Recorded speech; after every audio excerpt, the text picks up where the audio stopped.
Magandang gabi. Nagtatakip silim na. Pupunta kami doon sa bundok ng Sulok sa Mount Manabu. This is an episode of Galaxy Gala. Tara. Ngayon tapos na nating i-put up ang tent. Panahon na para kumain. Bali kami nag-pack lunch sa gabi Hindi, pack dinner para siguro bago makapagpahinga ay kumain muna kami. May ulam ka? Ang dalawang ulam. Are. Ito yung aking ulam na pinalot ng inay. Kamatis sa itlog na pula. Para yung binalot na kanin sa dahon. Ayan, may mga plastic. Para tayong basurahan dyan. Yan lagi ilalagay para ang pangalagaan din itong Mount Manabu. Ang elevation nitong Mount Manabu.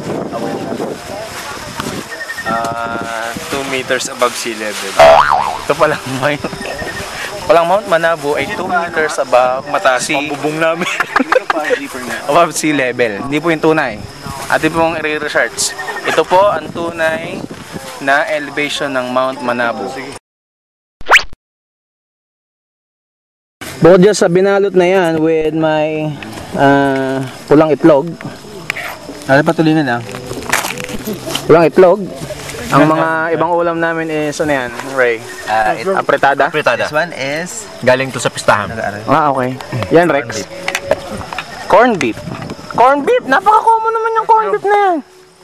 Ikaw, kuya lang. Apretada. Galing sa pistahan. Parehas? Ayan, Mikos. Itlog. Tulingan. May tulingan nga? Nasaan? Ayan. Ito yung masarap. Yung masarap. Yan. Red tocino. In rosemary sauce. In matsurap. In matcharap. Matsurang baboy. Okay. Bon appetit. Happy dinner.